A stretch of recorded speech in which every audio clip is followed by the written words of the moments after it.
What's missing in today's generation? Welcome back to another episode of Common Ground Conversation. I'm your host once again, Todd. This is where I tell you how it is, right down the middle. We just have a conversation where both sides are afraid to have nowadays. I have it here, so let's dive right into it and talk about it. Are we raising stronger kids or just protecting them more? Every generation believes that the next generation has it easier than the generation in the past. Our parents said it to us, their parents have said it to them, and so on and so forth. And now Americans are saying it about today's kids. But before we dismiss those concerns as another version of back in the day, it's worth asking a serious question. Are we helping young people become stronger, or are we protecting them from the very experiences that build strength? So that's a very serious question. So you need to ask yourself this. And I'm going to be asking a few other questions along the way that are going to be some serious questions we need to really ask ourselves, and things that we need to kind of shift from what we're doing to our kids nowadays. And this is where, as an American, or as Americans seem to have lost what America was built on, our kids have zero respect for their elders. They could care less. If you look on any of the platforms nowadays, they're out there fighting and complaining and doing all sorts of protesting, and most of them have no clue what they're protesting. So, okay, maybe I should rephrase that just a little bit. Most kids.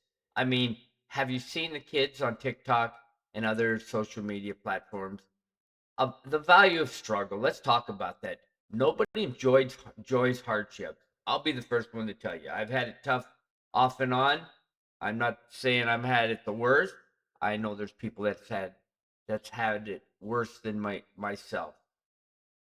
Nobody wakes up hoping for failure, disappointment, or adversity. Nobody wishes their neighbor harm.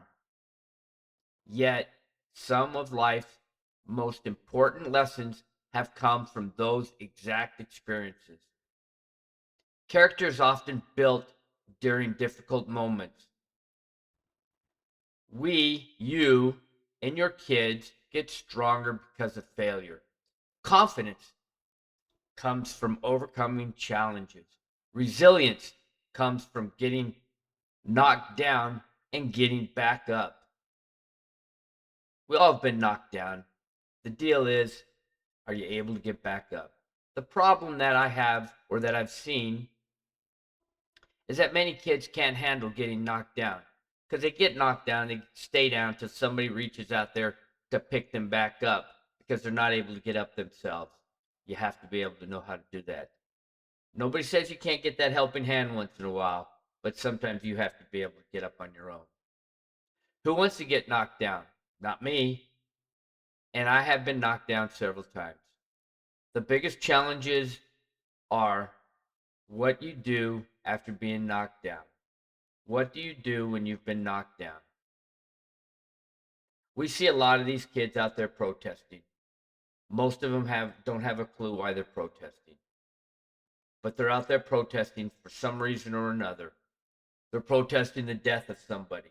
They're saying, yay, that's good. And then some people are protesting because of ICE or whatever. They don't know why they're protesting that. They're getting paid for it. Give me a break. The goal should never be to make life harder for kids. The goal should be to prepare kids for the world that will eventually challenge them.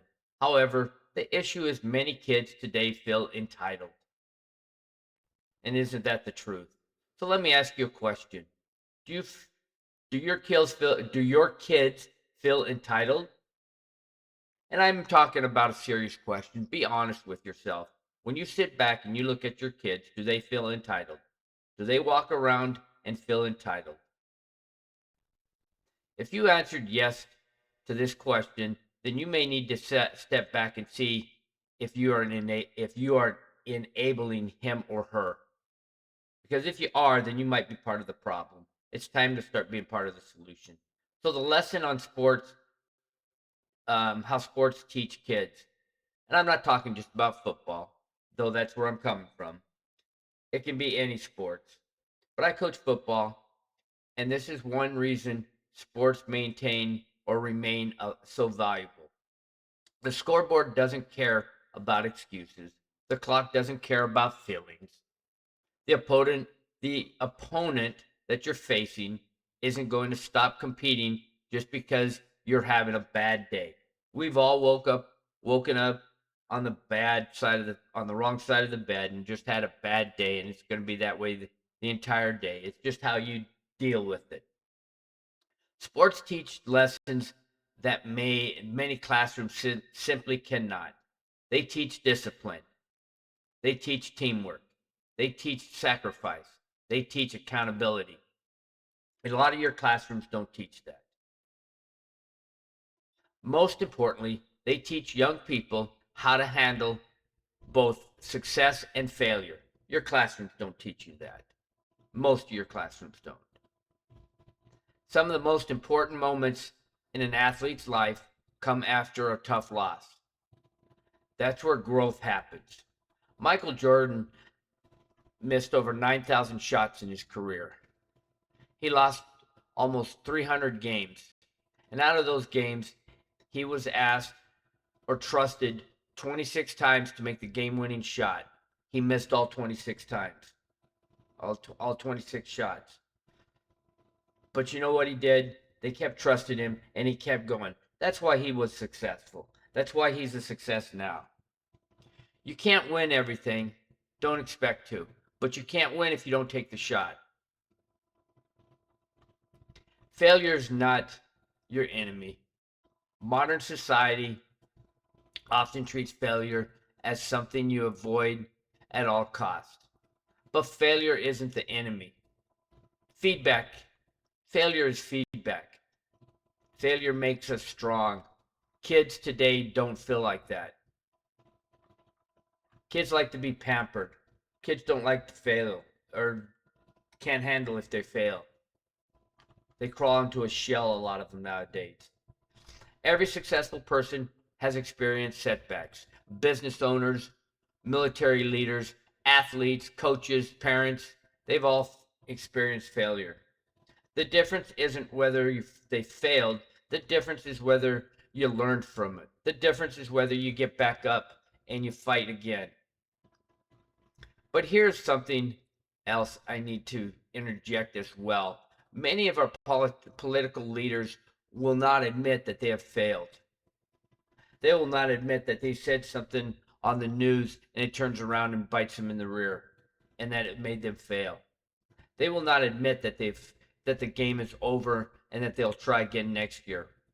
Watch on X and see how many times this happens. How many times what they say is wrong. You'll see this in protests as well across the nation. When young people understand that failure is part of growth, they become more willing to take risks, try new things, and push beyond their comfort zone. If our kids today are afraid to fail and afraid to push past their comfort zone, our country is doomed. Our country is going to be hurting. We need to push our kids. We just need to be the safety net for them as parents.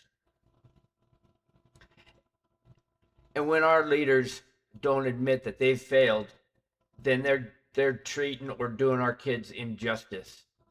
The danger of low expectations. One of the worst things that we can do for young people is to lower the bar, lower our expectations in the name of kindness.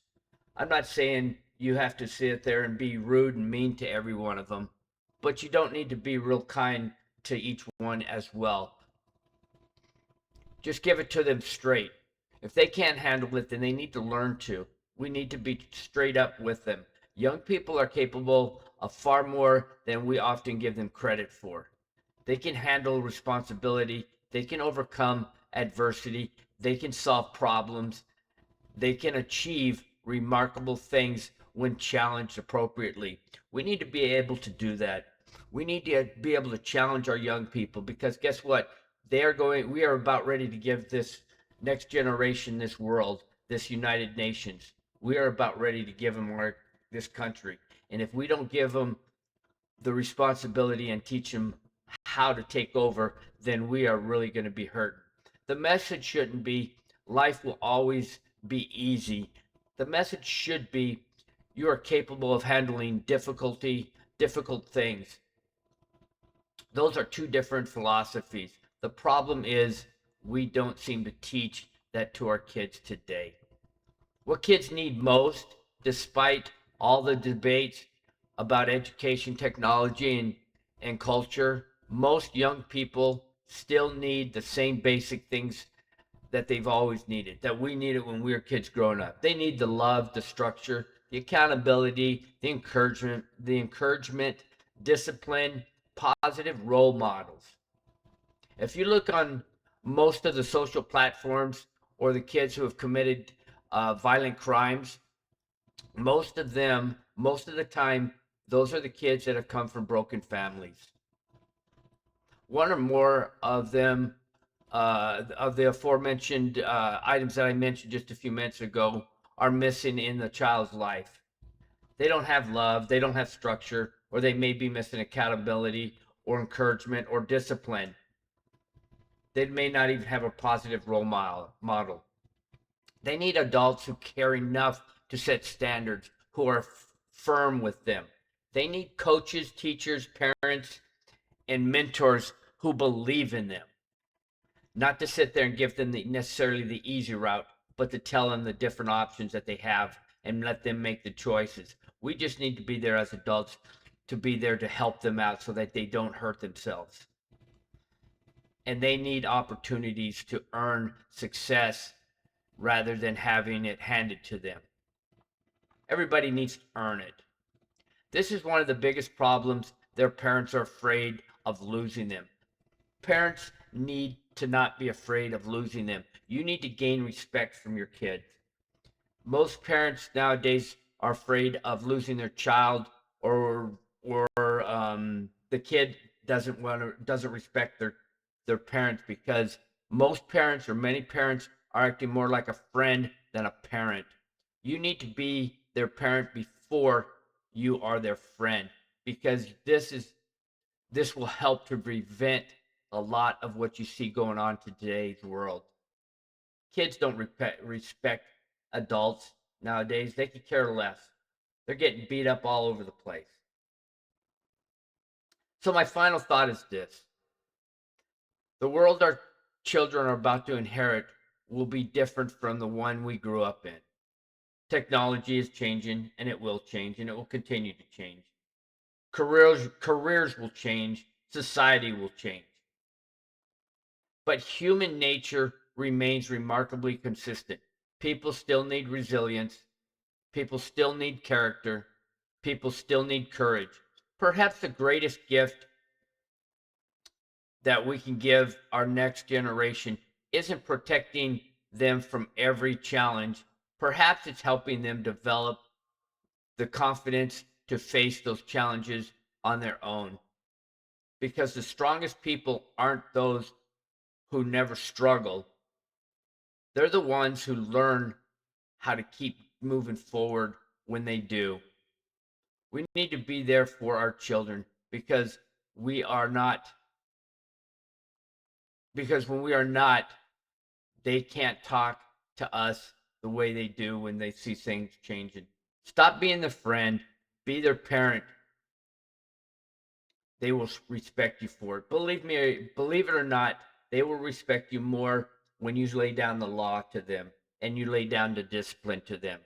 I have seen too much on TikTok and X and those other places, those other platforms, where parents are or the kids are disrespecting their parents. Lay the law down to them. So again, learn what you can, teach your kids respect, stop being their friend. Thanks for tuning in. If you like what you heard and seen, then pass it along to your friends and family. Hit like and the subscribe button below. You'll have, and I hope you all have an outstanding day. See you on the next episode.